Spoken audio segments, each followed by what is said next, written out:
చంద్రబాబు నాయుడు దేవునితో పోల్చినారు. ఆయన ఏం చెప్పిండు, ఒక మనిషిని ప్రవక్తతో కూడా పోల్చొద్దు. ప్రవక్త అంటే దేవుని దూత, దేవుని దూతను కూడా దేవునితో పోల్చొద్దు. మనిషిని కాదు, దేవుని దూతను కూడా పోల్చొద్దు. అట్లాంటప్పుడు మీరు చంద్రబాబు నాయుడు ఎట్లా పోలుస్తారు? అట్లంటే దేవుని అవమానించినట్టు అన్నాడు.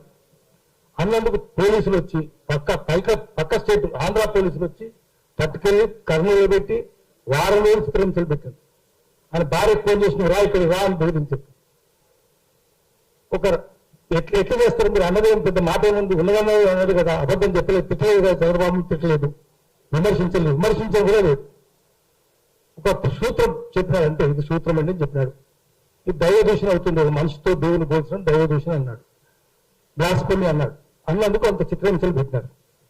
మరి మనం ఉన్నది లేదు చెప్తే, ఇప్పుడు ఇంతకుముందు మన రవి చెప్పినాడు, అందులో నా మాట్లాడితే నా మీద కూడా చాలా వచ్చినాయి. నా మీద కానీ రవి మీద కానీ వస్తే మాకేం బాధ లేదు, ఏం కాదు మాకు. కానీ ఆడబిడ్డ మీద ఎట్లా వస్తుంది? అది చాలా ఘోరంగా తప్పు కదా. అది చట్టం కూడా ఉంది, దాని కదా చేయడానికి చట్టం కూడా ఉంది. ఆయన ఎందుకు మాట్లాడతలేరు? రాజకీయ పార్టీలు ఎందుకు మాట్లాడరు? పోలీసులు ఎందుకు మాట్లాడరు? ఇవన్నీ కారణం ఏంటంటే ఈ social media, majority social media రాజకీయ పార్టీల చేతుల్లో ఉంది. మనం స్వతంత్రంగా ఉన్నాం. మనం సోషల్ మీడియా, అది అన్సోషల్ మీడియా. అన్సోషల్ మీడియా వాళ్ళ చేతుల్లో ఉంది. అందుకనే వాళ్ళు ఇష్టం వచ్చినట్టు చేస్తూ ఉన్నారు.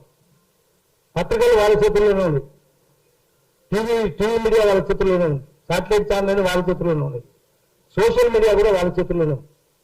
So called social media, WhatsApp media.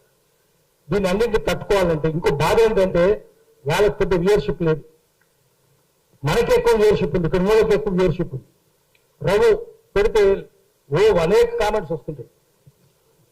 Comments నాకు ఎప్పుడైనా చాలా వస్తున్నాయి, నేను బాధపడలేదు. ఏవో మాట్లాడాడు పవన్ కళ్యాణ్, కోతులు అట్లనే ఎగురుతాయి, మనకేం బాధ లేదు, కోతులనే చెప్పినాం మనం. కానీ ఆడబిడ్డ మీద చేయడం తప్పు కదా. అస్మా మీద ఆశ్రమం ఎట్లా చేస్తారు, ఉపయోగం ఎట్లా చేస్తారు, తులసి మీరు ఎట్లా చేస్తారు? అందుకని మనం ఏం చేయాలంటే అందరం ఏకం కావాలి, సంఘీభావం కావాలి అందరి మధ్యన. సంఘీభావం అంటే పోరాటాలు అవుతాయి. సోషల్ మీడియా తెలంగాణలో, ఆంధ్రలో కూడా అందరూ కలిపి, తెలుగు భాష మాట్లాడే వాళ్ళందరినీ కలిపి ఒక ఉమ్మడి రాజకీయ శక్తిగా మార్చాలి. అట్లాంటి తీర్మానం చేయాలి. పెడదాం, ఎక్కడికక్కడ మీటింగ్లు కూడా పెట్టుకుంటూ పోదాము. అందరూ వాళ్ళకు ఏమున్నారో కూడా చెప్దాం.